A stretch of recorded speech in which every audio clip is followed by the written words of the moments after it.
ನಮಸ್ಕಾರ ವೀಕ್ಷಕರೇ, health tips ಇನ್ Kannada YouTube ಚಾನಲ್ಗೆ ಆತ್ಮೀಯವಾದ ಸ್ವಾಗತ. ವೀಕ್ಷಕರೇ, ಬಾಯಿ ಹುಣ್ಣು, ಇದನ್ನು ಇಂಗ್ಲಿಷ್ನಲ್ಲಿ ಮೌತ್ ಅಲ್ಸರ್ ಎಂದು ಕರೆಯುತ್ತಾರೆ. ಈ ಸಮಸ್ಯೆ ಚಿಕ್ಕದಾಗಿ ಕಂಡರೂ ಕೂಡ ಇದನ್ನು ಅನುಭವಿಸುವವರಿಗೆ ಗೊತ್ತಾಗುತ್ತದೆ ಇದರ ನೋವು ಎಂಥದ್ದು ಅಂತ. ಕೆಲವೊಮ್ಮೆ ಈ ಅಲ್ಸರ್ ಆದರೆ ಮಾತನಾಡೋಕ್ಕೂ ಕೂಡ ಕಷ್ಟ ಆಗುತ್ತದೆ. ಈ ಅಲ್ಸರ್ ಅಂದರೆ ದೇಹದ ಉಷ್ಣತೆ ಹೆಚ್ಚಾಗಿ ಬಾಯಿಯಲ್ಲಿ ಹುಣ್ಣುಗಳು ಆಗುವ ಮೂಲಕ ನಮ್ಮ ದೇಹದಲ್ಲಿರುವಂತಹ ಉಷ್ಣತೆಯನ್ನು ಹೊರಗಾಕುವುದು ಅಂತ ಅರ್ಥವನ್ನು ನೀಡಲಾಗುತ್ತದೆ. ಇನ್ನು ಕೆಲವೊಮ್ಮೆ ಈ ಬಾಯಿ ಹುಣ್ಣು ಅಸಿಡಿಟಿ ಮತ್ತು ವಿಟಮಿನ್ ಸಿ, ಬಿ, ಕಬ್ಬಿಣಾಂಶ ಮತ್ತು ಇತರ ಪೌಷ್ಟಿಕಾಂಶಗಳ ಕೊರತೆಯಿಂದ ಕೂಡ ಉಂಟಾಗಬಹುದು. ಈ ಸಮಸ್ಯೆಯನ್ನು ಎದುರಿಸದೇ ಇರುವಂತಹ ಜನರು ಈ ಜಗತ್ತಿನಲ್ಲಿ ಇಲ್ಲ ಅಂತ ಹೇಳಿದ್ರೆ ತಪ್ಪಾಗುವುದಿಲ್ಲ. ಇದು ಅವರವರ ದೇಹದ ಉಷ್ಣತೆಯ ಮೇಲೆ ಅವಲಂಬಿತವಾಗಿರುತ್ತದೆ.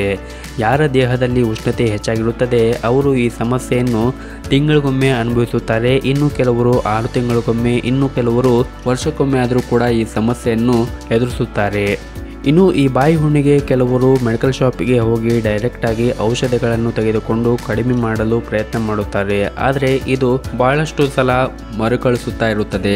ಹಾಗಾಗಿ ನಾವು ಮನೆಯಲ್ಲೇ ಸಿಗುವಂತಹ ಆಹಾರ ಪದಾರ್ಥಗಳನ್ನು ಮತ್ತು ನಾವು ಯಾವ ರೀತಿಯಾಗಿ ಆಹಾರ ಸೇವನೆ ಮಾಡುತ್ತಾ ಇರುತ್ತೇವೆ ಅದರ ಮೇಲೆ ನಾವು ಗಮನವನ್ನು ಹರಿಸಬೇಕಾಗುತ್ತದೆ. ಈ ಬಾಯಿ ಹುಣ್ಣು ನಿಮ್ಮ ದೇಹದಲ್ಲಿ ಉಷ್ಣತೆ ಹೆಚ್ಚಾಗಿ ಬರುತ್ತಾ ಇದೆಯಾ ಅಥವಾ ಪೌಷ್ಟಿಕಾಂಶ ಕೊರತೆಯಿಂದ ಬರುತ್ತಾ ಇದೆ ಅಂತ ನೀವು ಗಮನಿಸಬೇಕಾಗುತ್ತದೆ. ಇದರ ಮೇಲೆ ನೀವು ನಿಮ್ಮ ಬಾಯಿ ಹುಣ್ಣುಗಳನ್ನು ಕ್ಲಿಯರ್ ಮಾಡಿಕೊಳ್ಳಬಹುದು. ಒಂದು ವೇಳೆ ಇದು ನಿಮ್ಮ ದೇಹದ ಉಷ್ಣತೆ ಹೆಚ್ಚಾಗಿ ಬರುತ್ತಾ ಇದ್ದರೆ ನೀವು ತಂಪಾಗಿರುವಂತಹ ಆಹಾರ ಪದಾರ್ಥಗಳನ್ನು ಸೇವನೆ ಮಾಡಿ. ಅಂದರೆ ದೇಹಕ್ಕೆ ತಂಪಾಗಿರುವಂತಹ ಆಹಾರಗಳನ್ನು ಸೇವನೆ ಮಾಡಿ. ಇದರಿಂದ ದೇಹದ ಉಷ್ಣತೆ ಕಡಿಮೆ ಆಗುತ್ತದೆ, ಜೊತೆಗೆ ಬಾಯಿ ಹುಣ್ಣು ಕೂಡ ಬರುವುದಿಲ್ಲ. ಇನ್ನು ಪೌಷ್ಟಿಕಾಂಶದ ಕೊರತೆ ಇದ್ರೂ ಕೂಡ ಈ ಬಾಯಿ ಹುಣ್ಣು ಬರುತ್ತಾ ಇರುತ್ತದೆ. ಹಾಗಾಗಿ ವಿಟಮಿನ್ ಸಿ ಮತ್ತು ವಿಟಮಿನ್ ಬಿ ಮತ್ತು ಕಬ್ಬಿಣಾಂಶ ಮತ್ತು ಎಲ್ಲಾ ರೀತಿಯಾಗಿರುವಂತಹ ಪೌಷ್ಟಿಕಾಂಶಗಳಿರುವಂತಹ ಹಣ್ಣು ಹಂಪಲುಗಳು ಮತ್ತು ತರಕಾರಿಗಳನ್ನು ಸೇವನೆ ಮಾಡಿ. ಇದರಿಂದ ಬಾಯಿ ಹುಣ್ಣು ಉಂಟಾಗುವುದಿಲ್ಲ. ಇನ್ನು ಈ ಬಾಯಿ ಹುಣ್ಣಿಗೆ ಸುಲಭವಾಗಿ ಮನೆಯಲ್ಲಿ ಸಿಗುವಂತಹ ಸಾಮಗ್ರಿಗಳನ್ನು ಬಳಸಿಕೊಂಡು ಕೂಡ ನೀವು ಇದನ್ನು ಗುಣಪಡಿಸಿಕೊಳ್ಳಬಹುದು. ಅವುಗಳು ಯಾವುದಂತ ಈ ವಿಡಿಯೋದಲ್ಲಿ ತಿಳಿದುಕೊಳ್ಳೋಣ. ಅದಕ್ಕೂ ಮುಂಚೆ ಈ ವಿಡಿಯೋಕ್ಕೊಂದು ಲೈಕ್ ಕೊಡಿ ಹಾಗೂ ಆರೋಗ್ಯಕ್ಕೆ ಸಂಬಂಧಪಟ್ಟ ಮಾಹಿತಿಯನ್ನು ಪ್ರತಿನಿತ್ಯ ಪಡೆದುಕೊಳ್ಳಲು ಚಾನಲ್ಗೆ ಸಬ್ಸ್ಕ್ರೈಬ್ ಆಗಿಲ್ಲ ಅಂದರೆ ಮರೆಯದೆ ಸಬ್ಸ್ಕ್ರೈಬ್ ಆಗಿ.